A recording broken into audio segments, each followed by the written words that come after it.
when we're looking at our body, the most important thing that we can do out of everything is getting 8 hours of sleep every night. Mm. That's your number one priority. That's one of the things that gets sacrificed when you focus all in on business or all in on something. Once you have sleep, there's other things you can do, but I'm not even going to bother because literally just focus on sleep. As you're using your brain, it's building up this neurotoxic plaque in Yeah. your brain. And what happens is when you're sleeping, it's doing a cleaning cycle. It's getting rid of that plaque. And that plaque actually kills neurons if it stays around too long. Mm. So you're literally making yourself permanently dumber if you don't sleep. You getting scared yet? Because it gets even worse. So then the next thing is the permanent damage that it can cause can actually be part of the brain that helps you fall asleep and stay asleep. In your personal life, don't give up the things that make you feel good. Don't give up the things that keep your body healthy. Don't go all in on one of these 12 points of the Sovereign Life OS. You can achieve anything. But if you 100% commit to, money, everything else is going to fail. And you want to do something that's pretty easy to improve your health, to improve the strength of your body over the long term. Start by dechemicalizing your home. Welcome to the Positive Network. I'm your host, Mike Volz. Hi, and I'm Andrew. The Positive Network is your lighthouse in the dark where we bring real-world solutions to real-world problems. Hey everyone, welcome back to the Positive Network podcast. Today we're going to be diving into a topic that's at the very heart of what it means to be human. Having a strong, healthy, and sovereign body and the power that comes with that. This isn't a vanity trip. We're not worried about having a beach body or anything silly like that. This is about taking control of your life. A healthy body is the vessel to achieve your dreams, to achieve your goals. Having a strong, healthy body allows you to be truly sovereign and to take charge of your own destiny. If your body is holding you back, you're missing out on a lot of things that we're going to get into today. Yeah, absolutely. So we're so used to thinking of our bodies as sort of like separate from our minds, and our spirits, but they're all connected. They're all, that's why the saying goes body, mind, and spirit, because they're all like connected together. And if one is off, it's going to throw everything else off too.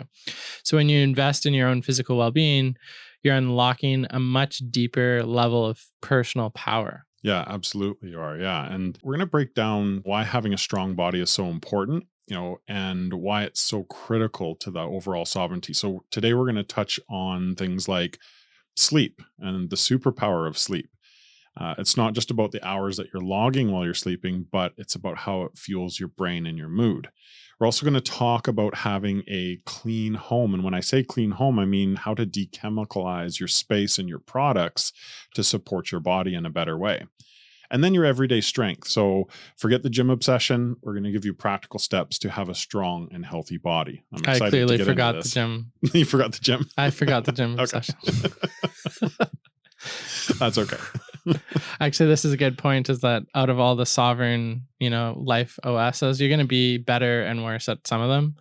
Body is definitely one of my lesser ones because there's so many different things I've got going on in my life, and it's not something I've been able to put in as much time into, although I'd like to. Yeah. And that's the thing with the Sovereign Life OS and all of the different points that you can pursue.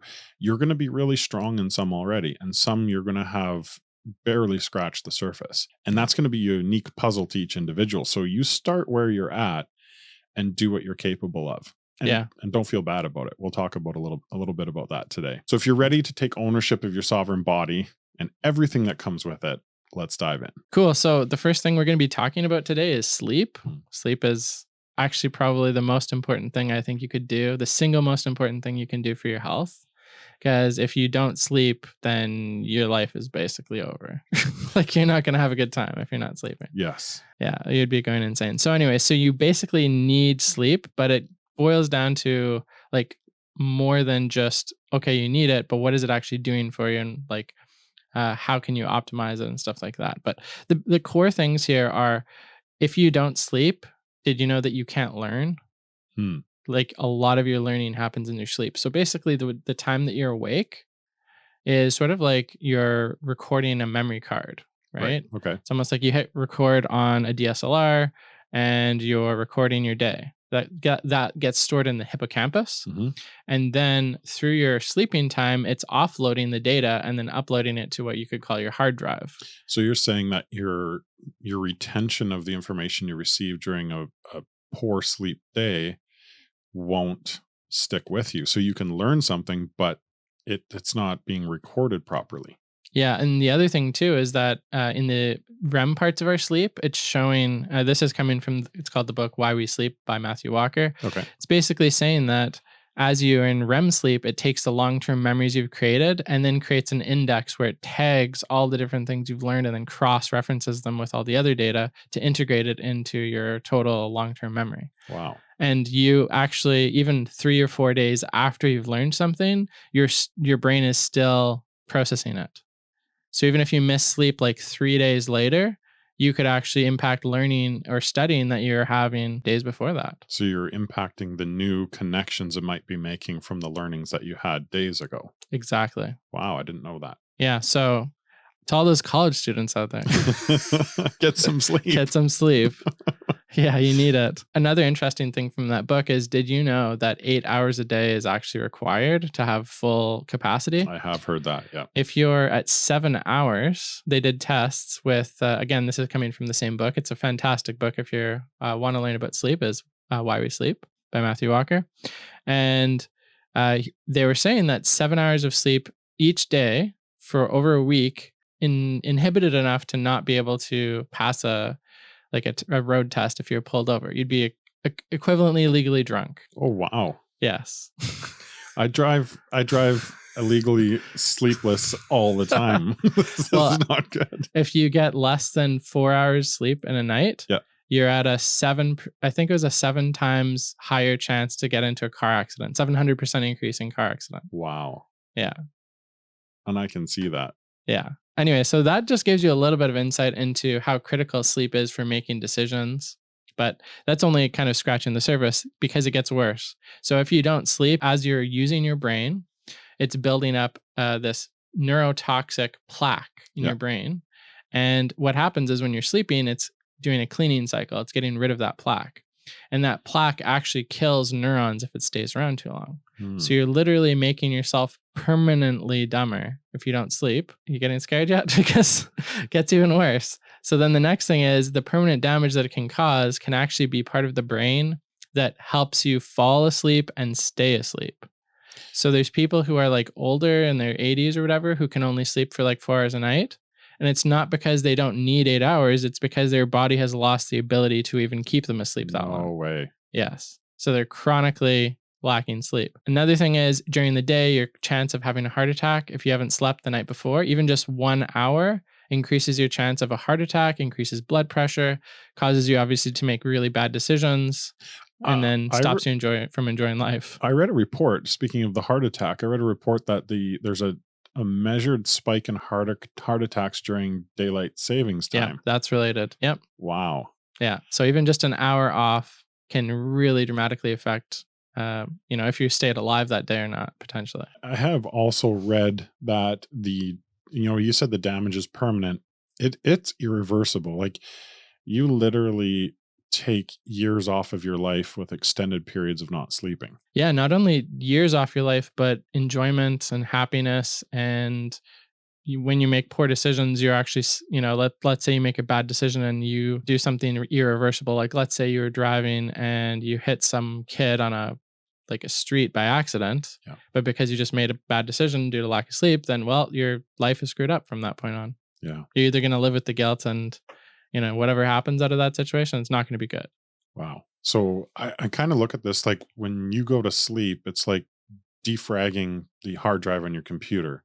It's like resetting things. Like you say, you're moving that plaque out of the brain. You're cleaning things up. I'm getting 6 hours of sleep, with a young kid who's teething right now, Mm-hmm. my wife even less. And it definitely affects us in a big way, especially with our productivity. Yeah. I'm a little sad that I'm losing intelligence because that's something that is very important to me, is having a clean body, clean food, make sure my brain's functioning optimally. Mm-hmm. And I've just been letting the sleep thing slip because, when your kids go to bed at night, it's 8 or 9 o'clock.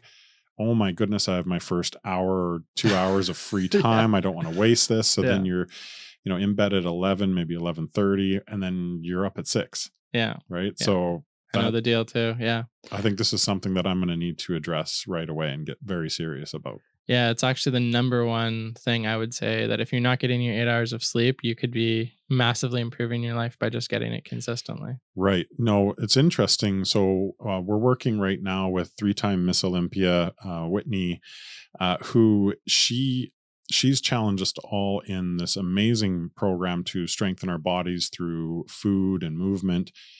And through some coaching with her, she's said several times, she's like, if you're not sleeping, none of this really matters. Mhm. So she's been trying to back me up to do your very best with sleep. And, the rest, just try to enact as much of it as you can. But the sleep will really undermine the entire healing process of your body. Yeah. Yeah. There's a guy online, Brian Johnson. Have you Mhm. heard of him? I have. Yeah. So he's been getting consistent 100% perfect sleep scores for, I believe, like maybe a year or something like that straight. Yeah.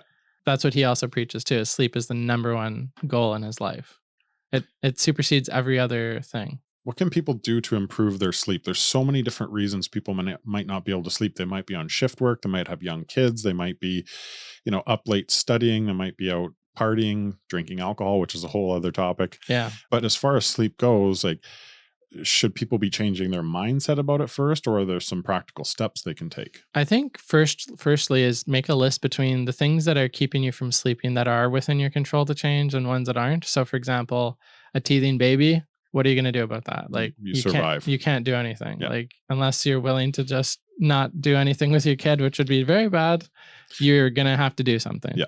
So those things are not negotiable. You're still going to have to do them. If you do have the potential resources and it makes sense, you could maybe hire someone to look after them during the night. That might be one solution if it's really impacting your sleep a lot.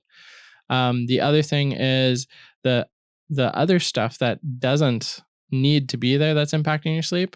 I guess have an honest conversation with yourself about what are those things that you could give up to get the sleep that your body requires.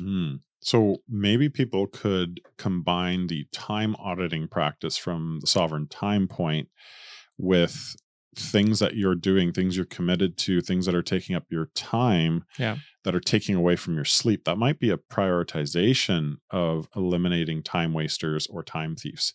Yeah. Because now we're talking about your mental health. We're talking about your intelligence. We're talking about your body's ability to repair itself. And so that time auditing process, that gets even more important now. Yeah. And it's one of those things where, we talked in that episode, we talked about compounding time. Yeah.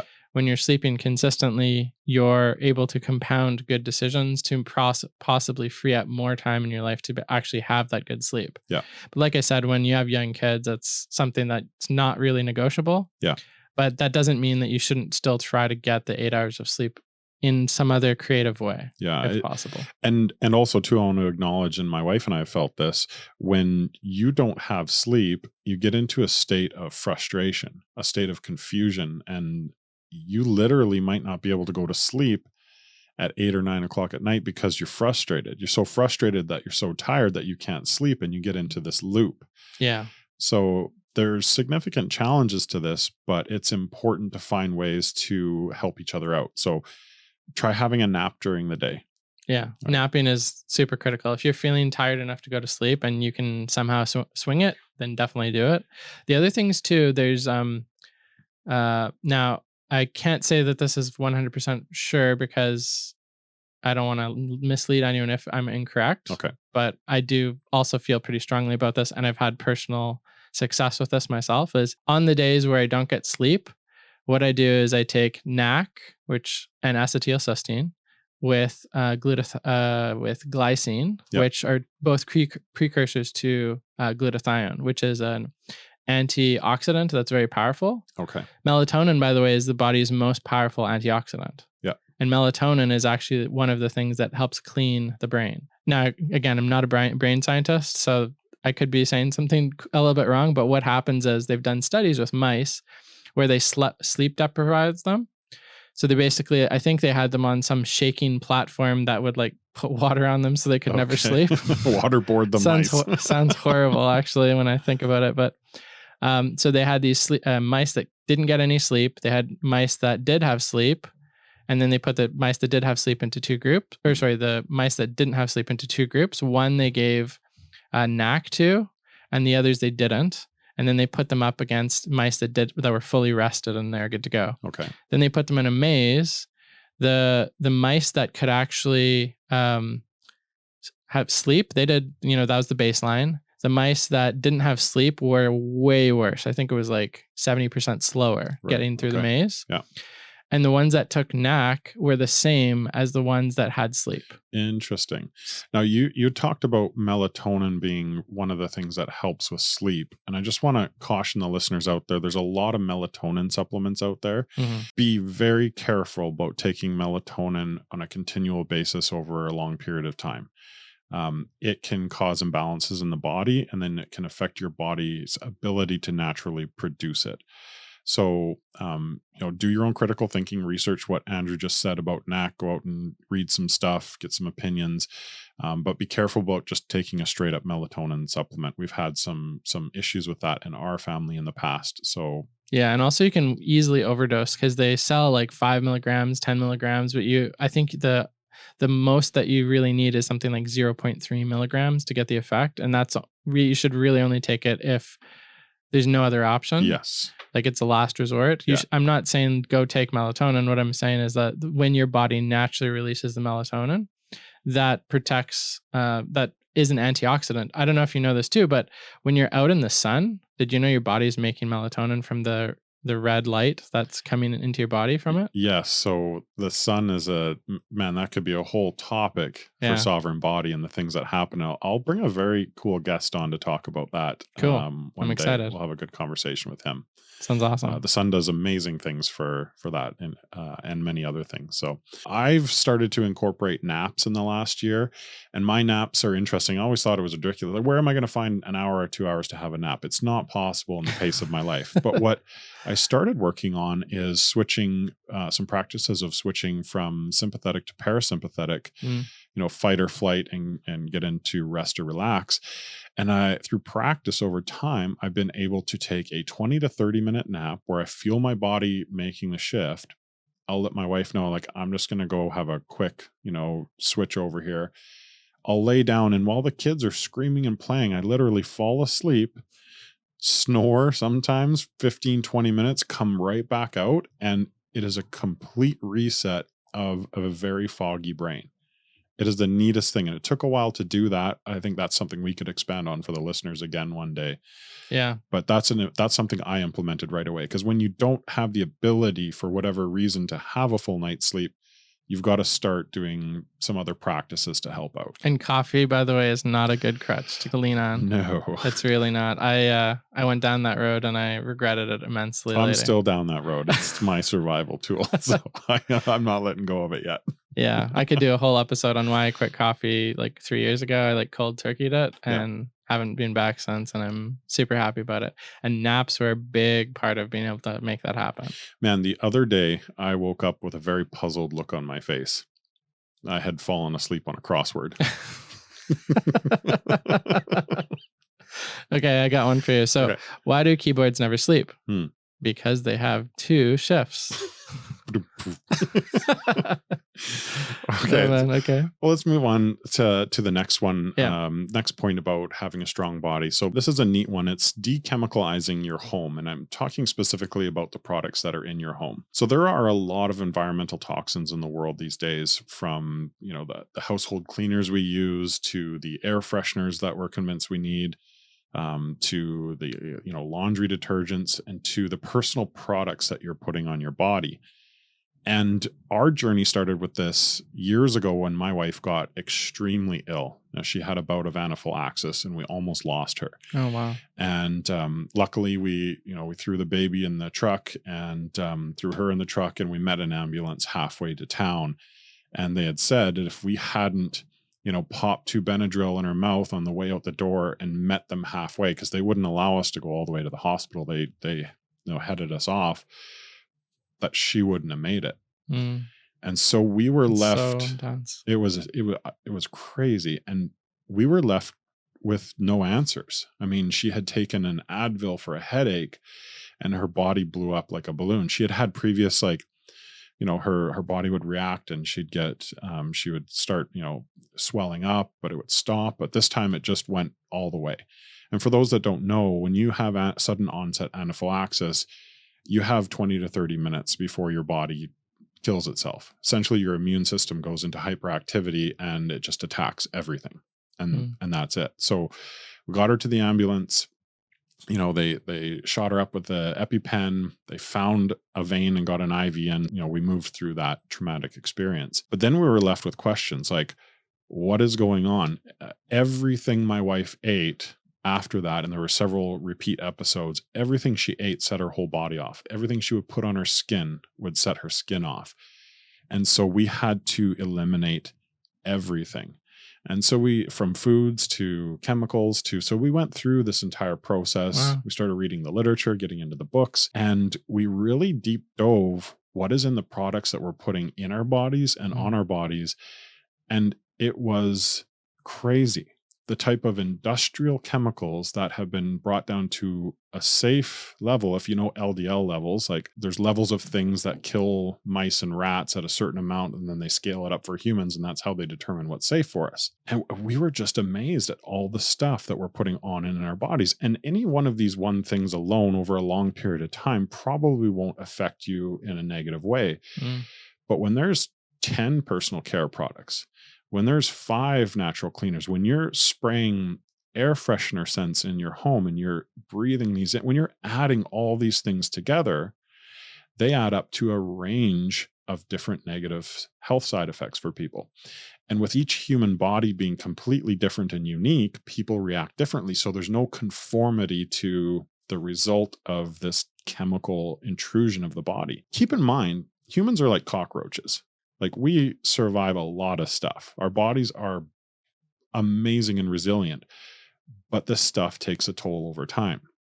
Yeah, there's a limit to everything. There sure is. So if this resonates with you and you want to do something that's pretty easy to improve your health, to improve the strength of your body over the long term, start by dechemicalizing your home. And this can be, like I said, air fresheners, air sprays, your laundry detergent, your cleaning products for your windows and floors, your dishwasher detergent, and especially the personal care products. So makeups, deodorants, the things that are going right on your skin. And what is the biggest organ on the body? The skin. The skin. Yeah. And it's very permeable. So that's something that I think the listener should really start thinking about is go first for your personal care products. Toothpaste. There's some nasty stuff in toothpaste. We're talking industrial chemicals that have been, this is safe for you and it'll improve the enamel on your teeth. Well, okay, sure, maybe it improves enamel on your teeth, but what is the long-term impacts of having these chemicals go into your body? Interesting. Actually, I had there's a personal story there. I was using toothpaste obviously all my life. And then I started getting this weird mouth thing where I was getting like this sore on my tongue. And it would not go away. And everything I tried, I even got some medical grade stuff, wasn't going away. So after like a year of this, I just was like, well, let's try switching the toothpaste and like, I'll just use like baking soda. 1 week later, it was gone. And I was like, what? As my toothpaste this whole time? I think that leads to, where does someone even start when they're trying to do this? Because there's so many different things you could go down and just like a million different things that you could start with. But what do you think is a good place to start for people? Start small. Start with one thing. So pick a toothpaste or pick a deodorant or your shampoo or the soap that you're using on your body in the shower or bath, and start with that one thing. One nice little hack would be something like the Think Dirty app. So you can get that on Android or iPhone.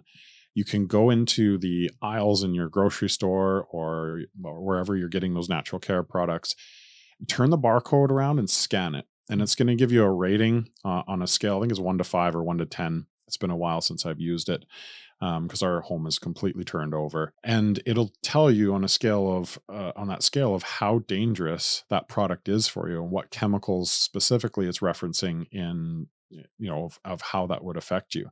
That's a great way to start out. So if you're just going to start by replacing your deodorant, you're also going to get a shock factor when you do this. So even if you go to the natural care or organic section, if they have one of personal care products, you're going to find not only are they almost all owned by one or two companies, if you look at, you get into the megacorp research, but almost all of them are dangerous, even in the natural products one. You'll find one or two or three products that have a very low chemical rating. That is a great place to start. So start small. Say, okay, this is my new deodorant. This is my new toothpaste. Then move on to your shampoos, your conditioners, your body soap. Then what you're washing your clothes with. Start cleaning that up. Look up companies like Nellie's for laundry soap. And just start with that process, one thing after another. The dryer sheets, and these are a big culprit for the scents that are going into our body from air fresheners. If you have an old school 80s air freshener that every 5 minutes it squirts something out and makes your home smell nice, please throw that as far away from your home as you can immediately. These little responsibly plug-in air fresheners, like don't hit any passing cars, don't hit children. Don't hit anybody. You don't want chemicals on them either. Just kidding. No.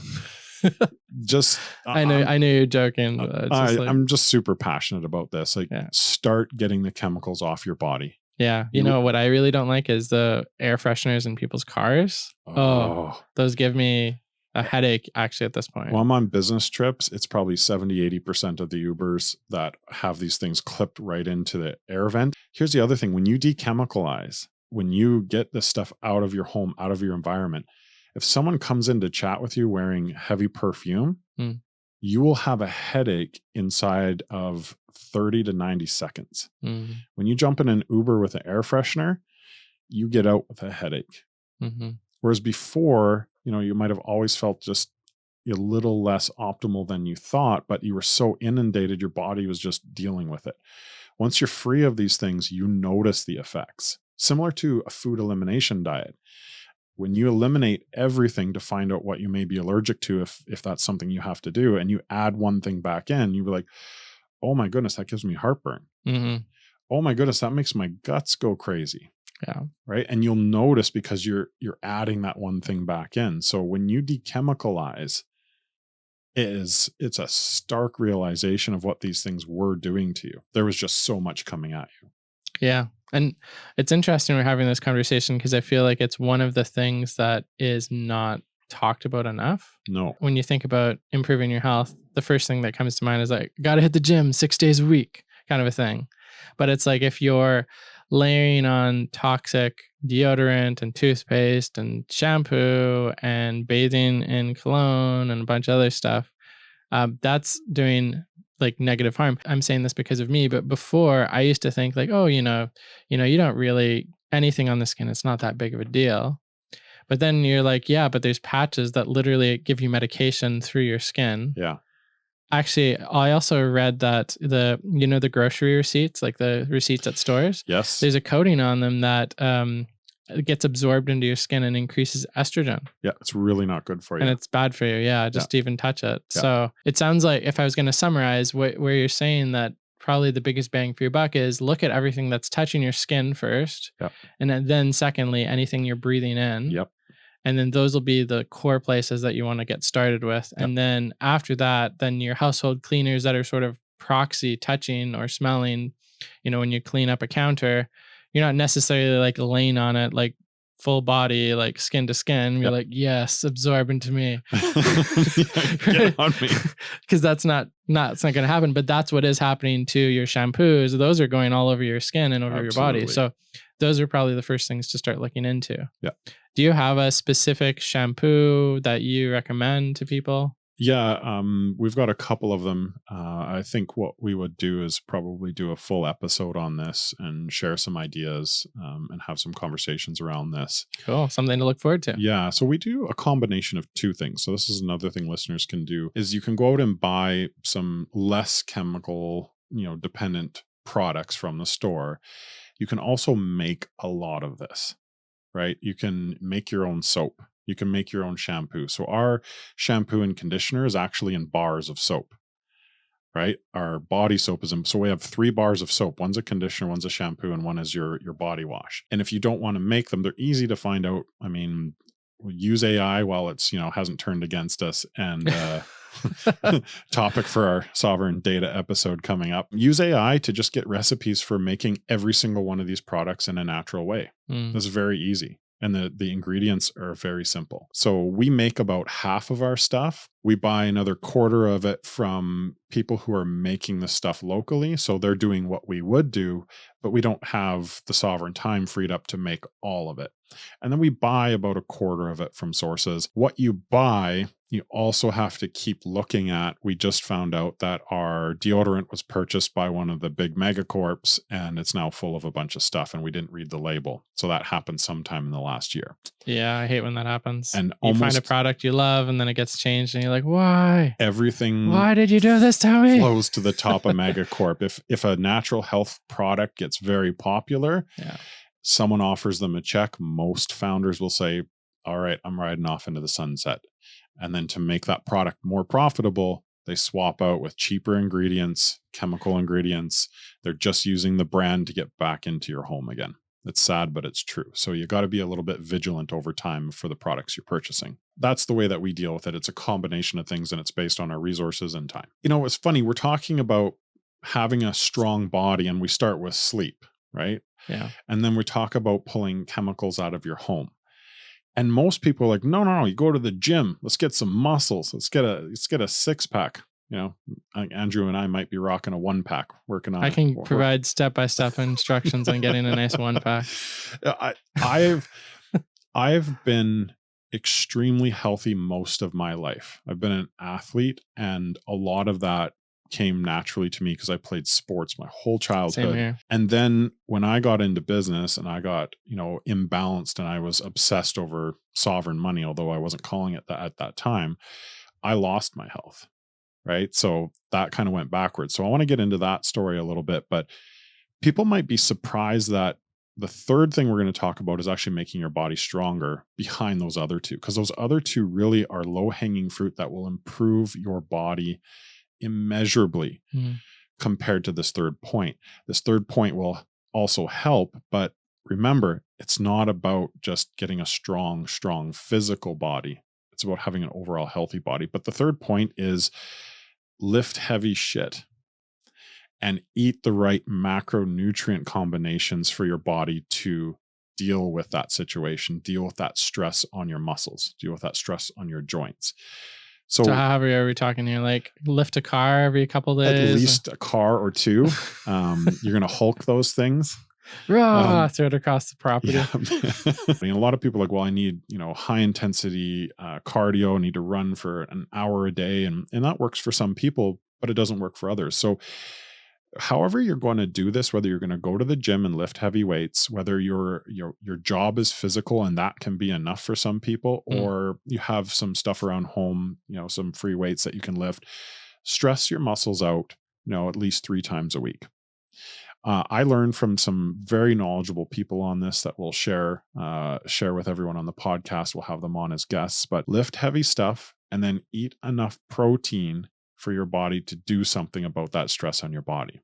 So as I've learned from Whitney, and we'll have her on the show at some point, your macronutrients play a huge role in combination with the movement of your body and lifting. I was blown away by how little protein I ate each day. I was eating about 40% of my required amount for the goals that I have. So I was way under protein. And I thought I was doing good. Like I have, beef, and we have chicken, we have salmon and halibut, all from, organic sources, or we catch it ourselves.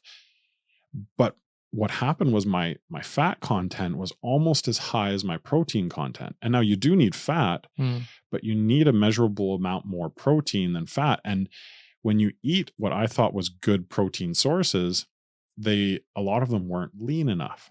So I was literally getting full on probably a balance of protein and fat, and I needed that protein to be up a little bit higher.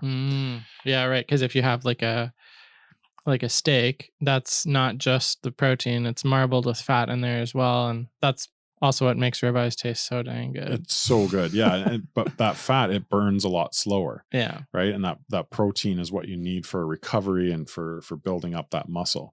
That makes So, sense. so have a strong body. That's really important.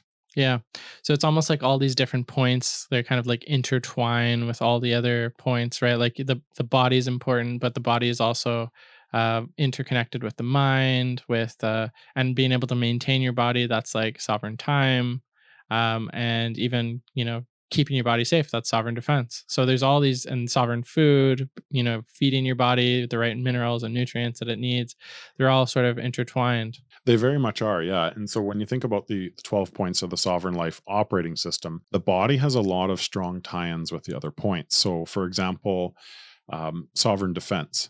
So your ability to defend yourself in a physical way is tied in with your body. Your ability to remove yourself from a situation, to run, to defend yourself, like these are all tied together. Sovereign time, as you had mentioned, your body, from your sleep to not having chemicals in your body to having a strong fit body, that gives you more access to time. And here's how you can think of it: is that yes, you're going to have the same 24 hours in a day, but how you experience them and how you experience that time is different. So you'll know, like, if you had an all-nighter, that 24 hours that you have or that day, it's like not high impact. It's not productive. But if you sleep and then you go in there, it's kind of like your force multiplier, and the more you're rested, up to obviously your full resting point. You don't need more than about 8-9 hours sleep. Yeah. After that, it's oversleeping. But once you have that, then you're multiplying, you're making good decisions, you can move quickly, you can do more. So it's as if you created a time machine It where really you is. created more value in a more condensed chunk of time than if you didn't sleep that well. Yeah, more presence with your children, like more productive hours in that day. And then also, you can tag an extra 5 to 10 to 15 years onto the end of your life. Years where you're not walking around in extreme pain or dealing with multiple health problems.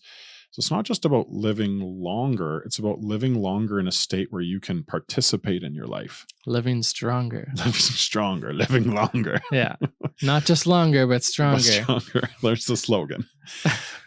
Having, and again, we touched on this, but having a strong sovereign body allows you to contribute more to your children during the day.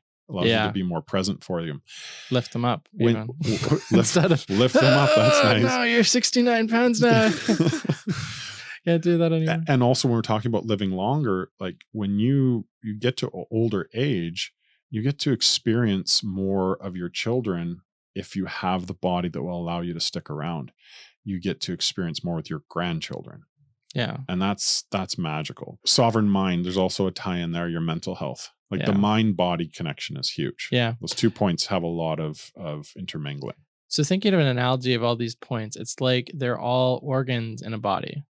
Right? So it's like you've got sovereign mind, sovereign body, sovereign time, sovereign defense. It's a lot like your heart, your lungs, your liver, your kidneys, your stomach, your intestines, your brain. All of these things are interconnected. You can focus on improving one, but let's say you wanted to max out your brain. Well, that also will include maxing out other organs like your lungs. If you're not breathing enough oxygen, your brain can't function. Yep. If it doesn't get the right nutrients, it can't function.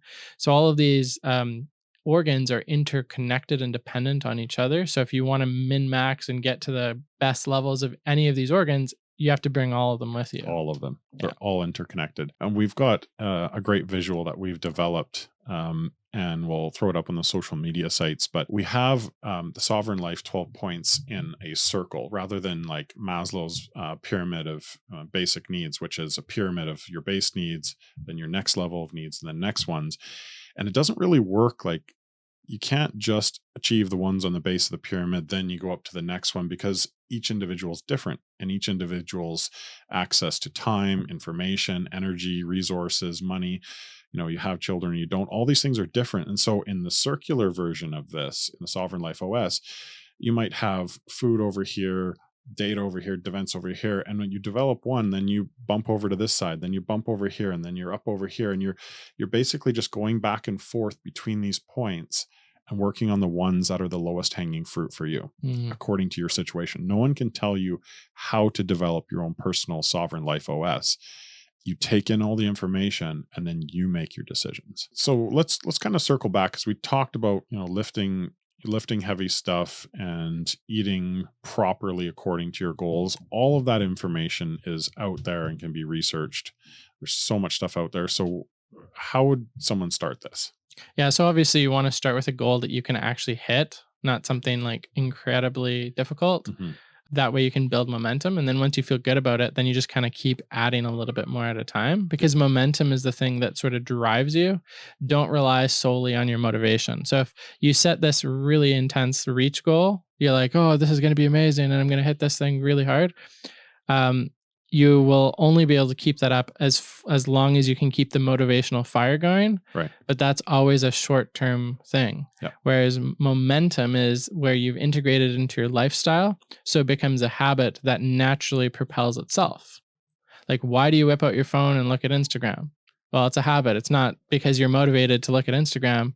It's a natural compulsion. Yeah. So that's what you want to do, is you want to turn the goals that you have into compulsions and to lifestyle habits that propel that forward.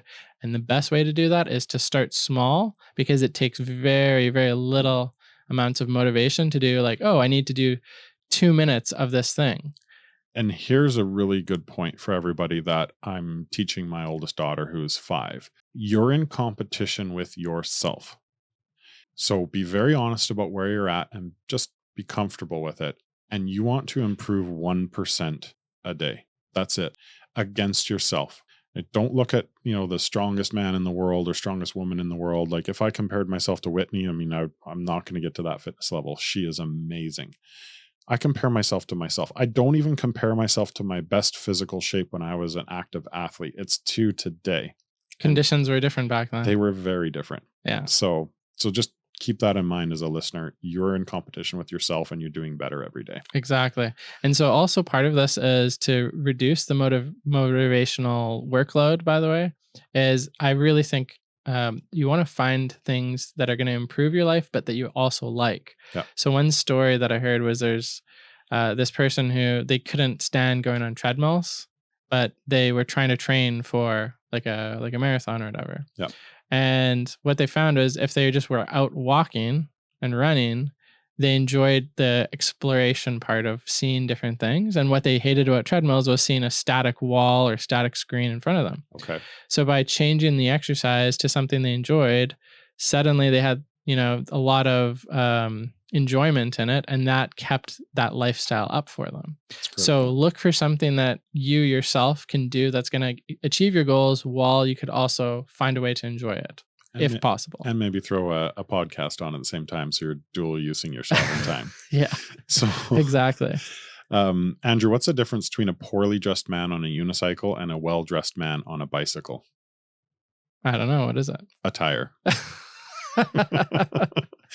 All right. So a little bit of story time here. I have been on this journey of developing a sovereign body now for a couple of years. So when I first got into my career as a business person, it was completely imbalanced. All my obsession was on sovereign money. That's what I wanted to achieve. And that came from some traumatic events financially in my life. And I gained a lot of weight. So I typically am a 225, 230 pound man. I'm 6'4". And I woke up years later after starting the journey of this imbalance at almost, I think it was just over 330 pounds. I'd gained 100 pounds in about 18 months. Wow.